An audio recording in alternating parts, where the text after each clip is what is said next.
Okay, so I was on my way. It's about 5:30 in the morning, and I was on my way to start early on Devil's Den and Little Round Top, but I went down, turned where Sickles was, went down this way, and realized that it was a one-way that way, and so now I had to come this way. So I'll have to look up on the phone how to get over there. I thought I knew where I was going though, but I figured since I was coming this way, nobody's here in the morning, stop at the Pennsylvania Monument and kind of see it in the morning. It is really beautiful. I like to think this is what the soldiers on both sides were looking at every morning. A very beautiful, peaceful morning until something somewhere kicked off the battle.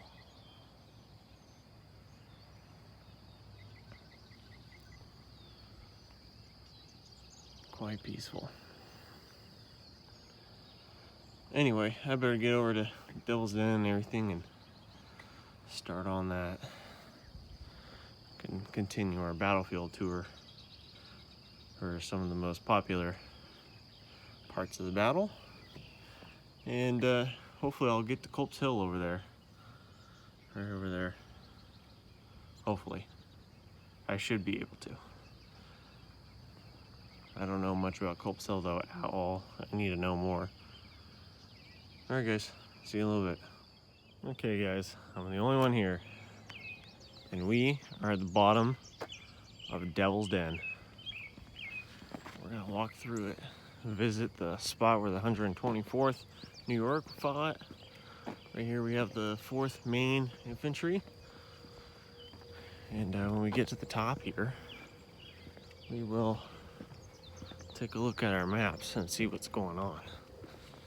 So, where we started last time, over this hillside through these trees, we have the South Carolinians trying to flank or cut right through Sickles' Corps, and also the 2nd Corps that have moved up with the Irish Brigade, which I gotta say the Irish Brigade has absolutely beautiful monuments in here in the park with all the Gaelic art and everything to it. It's just beautiful. This is why I came here early. Nobody's here. Devil's Den. And there's Little Round Top looking down at us, which will be up there next pretty soon. If it seems like I'm cutting the Devil's Den one and the Round Top short, is I want to get out of here because it's usually the busiest spots that the average day person knows. So, man, look at, this is exactly what it was like. This is what they saw. Now you have Hood's Texans coming right through that field over there. Or excuse me, I think that one right there. I think they were also coming through there too, but yeah, let's go this way. We just came that way. Let's go through here.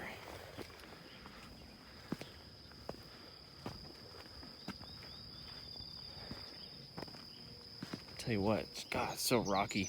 Look at these big boulders. It's just amazing. Let me get up on this rock here.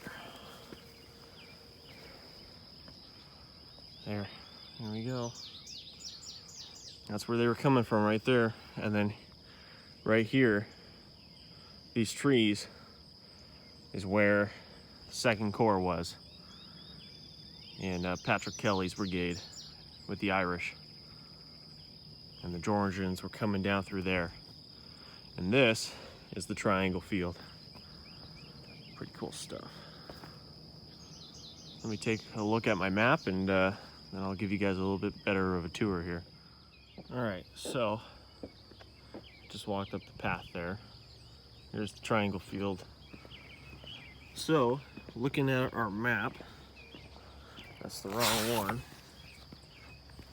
I don't know what happened to the one I had. I'll have to look through here. But anyway, there's a little good view of a little round top. Here, I'll place the book down on this monument. You can see what's going on. So, if we look at our map here, there's third day right here. So, this is kind of what we're dealing with right now. We are here, and you see at the time, here's the triangle field. You have all these Georgians and Texans. The Georgians growing through the field here. This is before, here's the wheat field. This is before Patrick Kelly and everything move up their men. Okay, this is 4 to 6 p.m. in the second day. Here's 5:54 to 6:30, and you can see Patrick Kelly's guys are going through the wheat field and just enforcing that. By the time they're doing that, all these remnants of Ward, if you remember me referencing that when we were right through these trees here, they're already gone. But if we go back in time a little bit, this is where we are right here. We got the 4th Maine and the 124th New York with Colonel Van Horn Ellis. That his statue is right there, that little guy sticking out there. And this is where those Georgians came up through. By this time, Texans are already pushing through Devil's Den here. They already pushed through. They're already coming up to the top and coming up this way here as well as that way, which we know the 20th Maine is right there. And Colonel Vinson and his brigade are stationed all along this ridge here. But beforehand though, we got Smith's guns. We got 4 guns right here in this battery, and here's the battery right here. Here's the battery. And this is part of the 3rd Corps, if you didn't know. This is all remnants of the 3rd Corps. You got Georgian and Robinson's Texans and Arkansas guys coming right over this hill right here. And then you got remnants of them Georgians coming in through right here, coming up this hill. Right through this hill. And that battery, boom, boom, boom. That battery, that 4 Smith's guns are just trying to blow as much as possible away before their position is overrun. Yep. Interesting stuff. Interesting stuff. And there he is. One of my favorite Don Triani paintings, Colonel Van Horn Ellis. Buying time. That's exactly what they were doing. And there's the man himself. Let's go see him. Let's go see him. I'm not seeing any position markers at all for the 124th. Besides this right here. Orange County's tribute to her infantry, 124th New York, 2nd Brigade, 1st Division, 3rd Corps. And there's Colonel Van Horn Ellis, my man. Colonel Van Horn Ellis, I don't know what's more impressive of life, the pre-Civil War or during the Civil War. This hill right here, this is where they were positioned, I reckon, shooting down this hillside right here. Those Georgians are coming up that hill there. That's a steep hill. That is a steep hill. I would not want to go through that, all the way through there and up that. That's amazing. And these guys were sitting here shooting them as much as possible, but there was just too much. There was just too stinking much coming up this hill, and they eventually overrun and take over this position, which we'll head up there really quick. See you guys in a little bit. Okay, we're on a little higher position here, just kind of replay the battle for you. 124th New York is right there. Those Georgians are coming through there. We got later on, by the time this whole position is gone, they're retreating that way, which we'll be over there in a little bit. I'd say about 10 U.S. infantry, and we're not talking volunteers, no state volunteers or anything like that. We are talking pure 100 U.S. infantry, hardcore guys, actual military soldiers during the time of the war, or even probably before the war. They were already in the military, not volunteers. All these Georgians, Texans, Arkansas guys are coming through this way, finding their way through Devil's Den, coming through this valley here, and coming right up there. Coming right up there. And by the time they're up there, by the time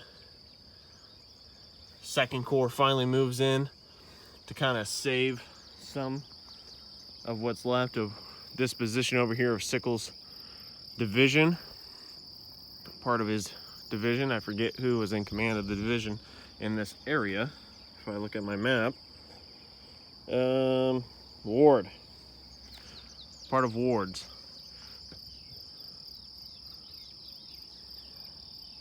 And then you have all those guys coming in there, Patrick Kelly and everything. They're all coming in through that valley there into those trees, and of course position themselves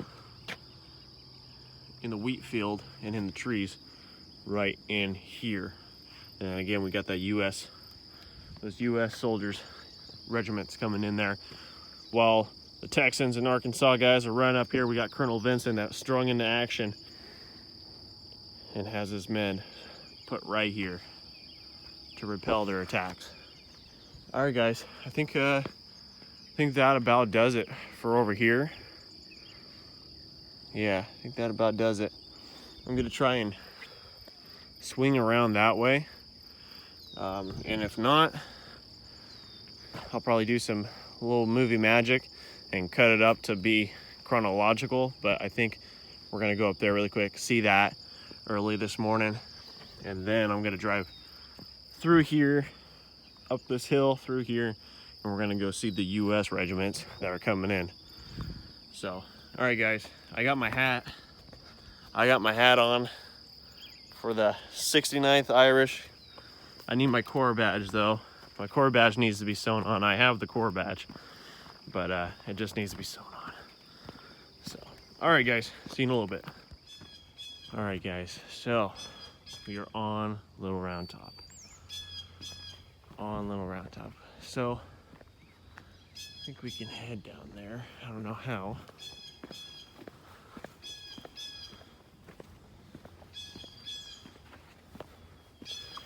Don't know how, but we'll head over there some point in time. But there's a Zouave regiment right there, that statue. I'm guessing that is the 140th New York, possibly, maybe. It could be over here. These troops arriving over here, the 91st, 155th Pennsylvania, and the 146th New York. That sounds about right. Could be them over there. But there's the road. So here is where the Signal Corps was, and here is the man himself, Gouverneur K. Warren.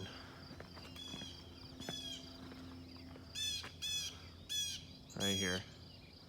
And he is the one who spots Longstreet's formations before their assault. And if you look, he's looking right into those trees over there, and that is exactly where Longstreet's men, they were all along here.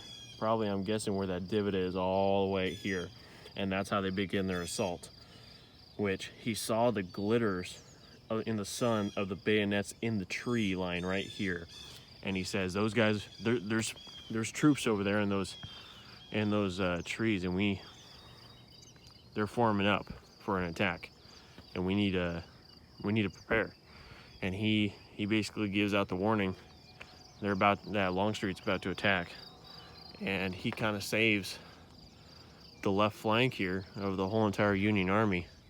And he's the reason why this whole battle happens. Well, besides Longstreet advancing on this position, but if Longstreet's doing his half of the reason why all the battle happens over here, Governor K. Warren is the other half by far. And look at this terrain. Look, trying to climb up here. It's just me and this guy right here this morning.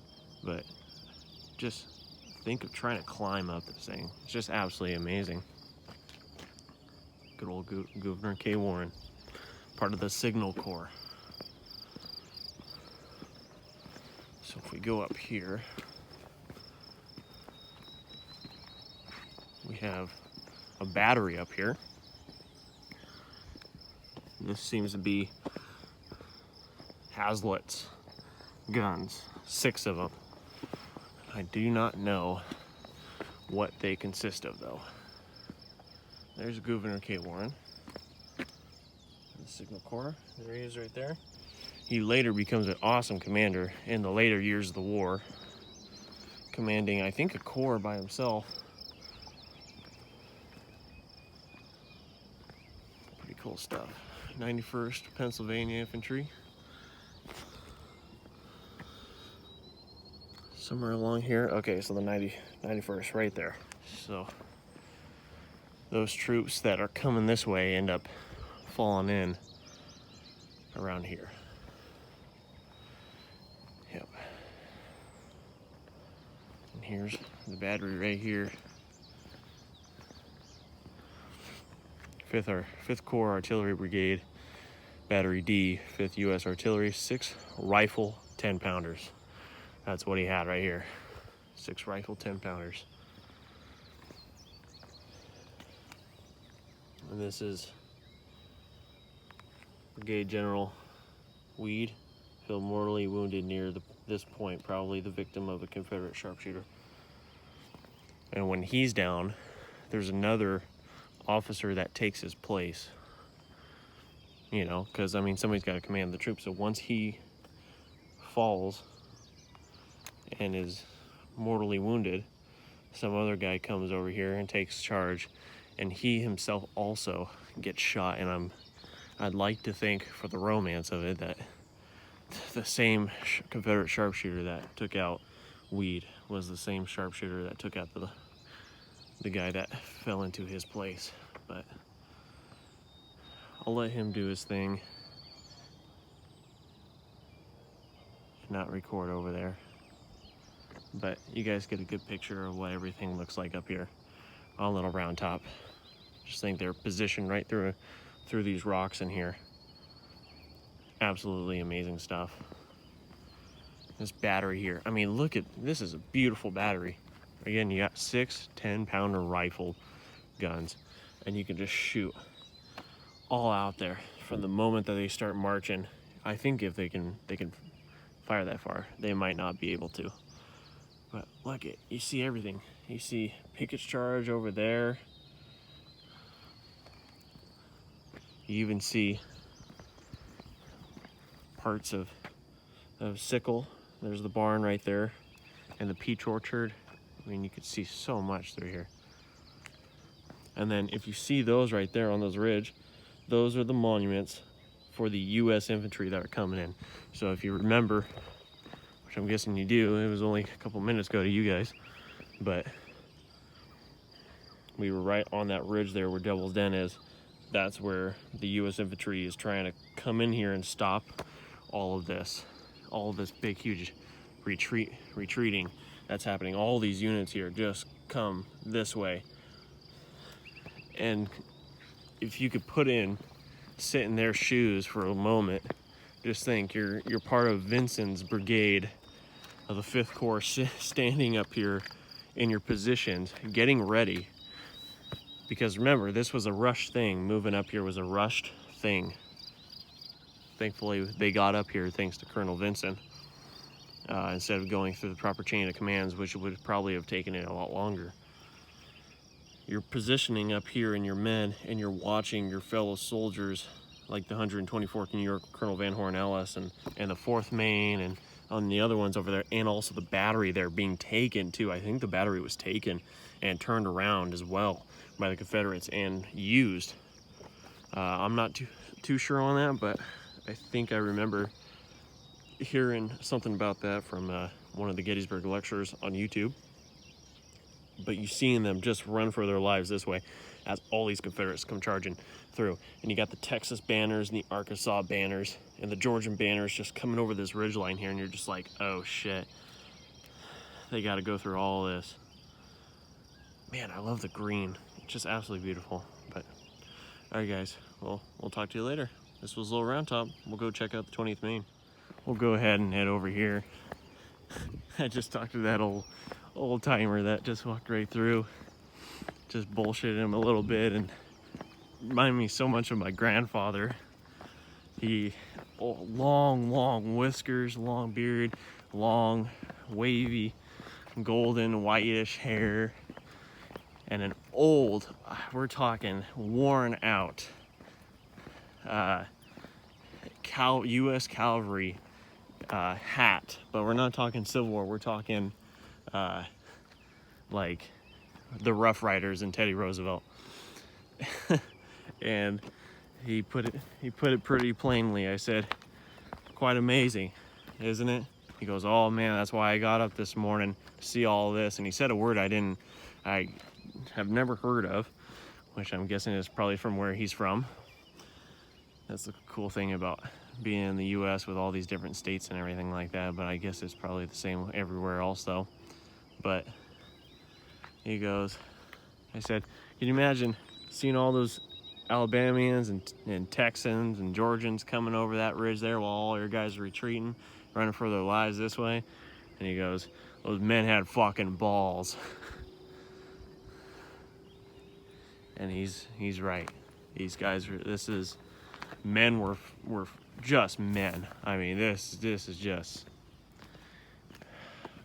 God, these guys were just badasses. Every one of them. Colonel Vinson, Patrick O'Rourke. I think that's the other guy that gets wounded, if I'm into the fight here, lamented his death. I would have died to save him if I could. O'Rourke is honored on the monument behind you to the left. And this is O'Rourke right here. This is his monument. The 5th Corps, Patrick O'Rourke, killed this day.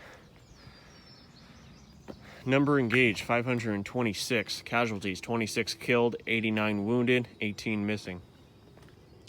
The reason why his nose is so shiny is that people think that it's good luck to rub his nose. Good old Rourke. They're coming right up through here. Let's go up here. I haven't been up here. I don't think I ever went up here when I was a kid either. We'll go up here. And then after this, we'll go see the 20th Maine. I wasn't planning on recording anything, but I think we'll go down there too. Might as well. Nobody's here.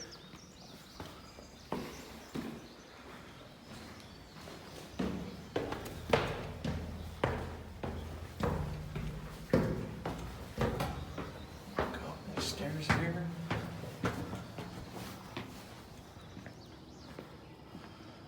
Oh wow. Oh wow. That's something else.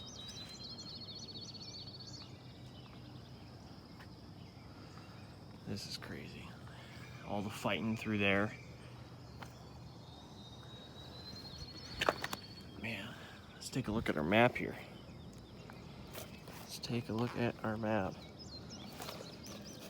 This is it right here. Okay. So we got the 20th Maine right here on the end. 83rd Pennsylvania, 44th New York, 16th Minnesota, 140th New York down there, right through here. Actually, I would say all along here. I saw there were some markers. There's a marker right there. Probably all along, yeah, all along there. We'll go down there and see, but seeing those markers there, because there's a marker right there, and there's a marker right there. I'm guessing that's the strip right there. I'm guessing that they were all along here, actually further out. And then those reinforcements that are coming this way, the 91st and the 144th, and what have you are coming in here, and the batteries up here shooting over their heads. Those 6 10-pounder rifles. And they probably come up here and reinforce as well. And then you have the 20th Maine down there.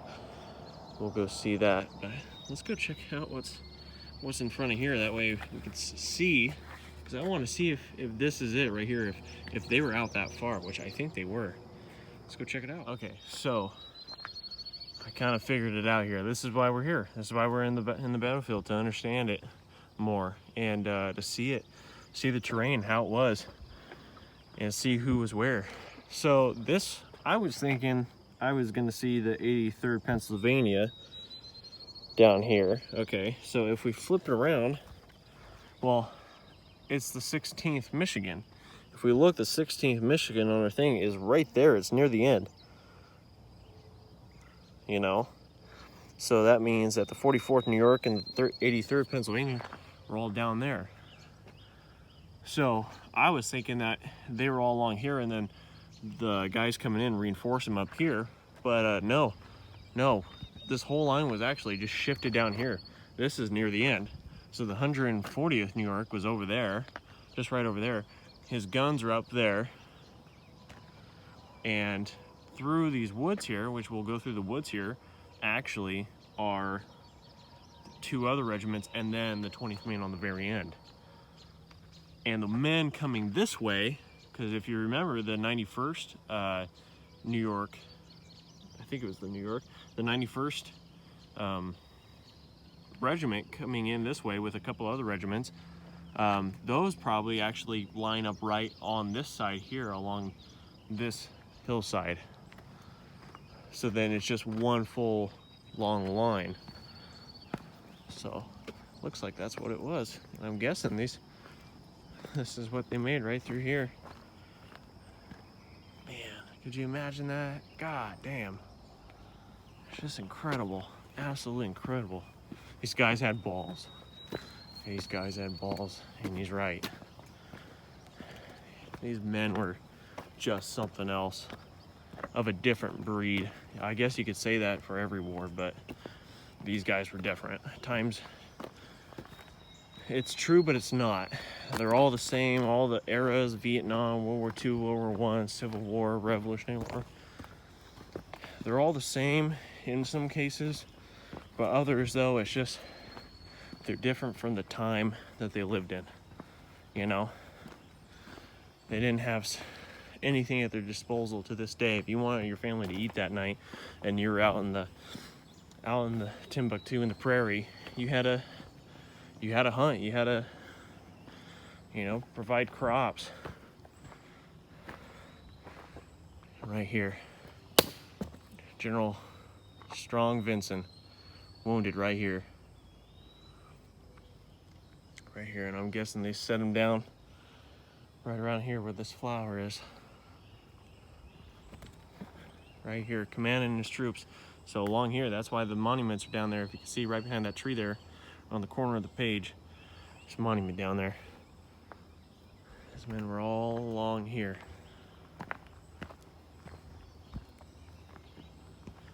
I'm guessing that's Colonel Vincent right there. Let's see if we can go check him out. All right. Down here in the gully is Round Top, and here is Colonel Vincent. Look at that statue. That's something right there. And he's right on top of the 83rd Pennsylvania. Right on top of the 83rd.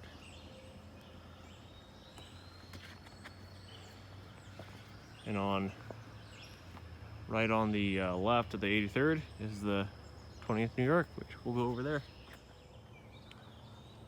That plaque there says, "This wall was built for defense, July 3rd in the afternoon of 1863.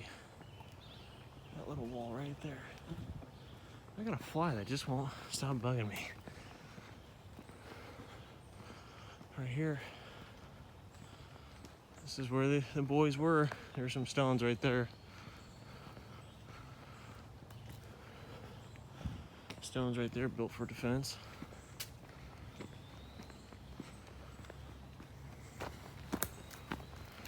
we're gonna go see the 20th Maine. Hold the ground at all hazards. Colonel Vincent and Chamberlain. The 20th Maine moving into position. Sure is muggy this morning. It's gonna be thundering and lightning today here in Gettysburg. There's a horsefly that keeps freaking biting me.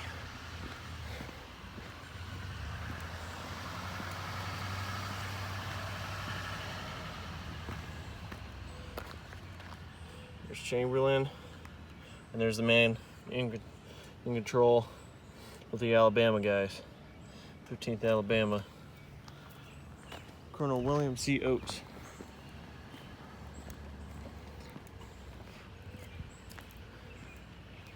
They're rolling through here. Every one of them. Right over here, over this hump. Squirrel. Big fat squirrel. Big fat squirrel. This is where they were right here. All these positions.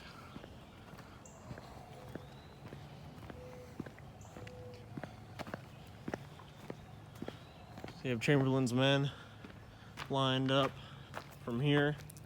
There's their right wing, the 20th Maine. So this was the end. And then they were facing all down here. These Alabamians coming up right through here, through this gully. We got Big Round Top right there. This is where they were.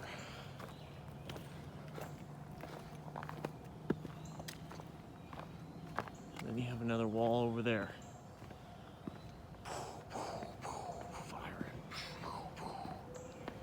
Now I'm guessing, I bet you this guy was right here. I bet you he was right here in this little clearing area here. Egging on his men. Hearing that his troops were down less than 5 rounds a man. Some of them don't got anything anymore. Up there, right here, firing down, boom, boom, boom. We go over here.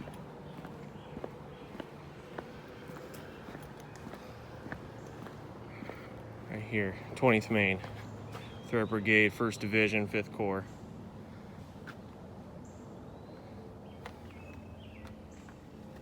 And there's all the men that gave their lives this day, out of thousands upon thousands, tens of thousands on these 3 days. Right through here. Now I noticed, so we all know that during the battle, Confederates try to go through here. They try to flank them and break these guys, so that way they can just keep on mowing them down as they keep going. There's a wall over here with a marker, I'm guessing is their left, symbolizing the triangle. So from there to there, this side, and then this one going this way in a triangle formation, because Chamberlain has to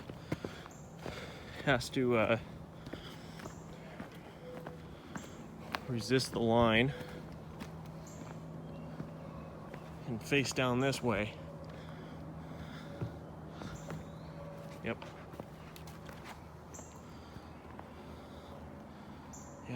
There's the left. So you got these guys facing right here, shooting down this way, and you guys got guys going down that way, shooting that way. All right, guys. I think this concludes our little round top in Devil's Den. And yeah, I think we might, I think I might go over to McPherson's Ridge. We'll check out a little bit more of the whatchamacallit, Iron Brigade. I'd like to see them one more time. and also see the Gettysburg College as well, because I've never been able to see that but from afar, so we'll drive up there and see that as well. Super Buford held out. All right guys, see you in a little bit.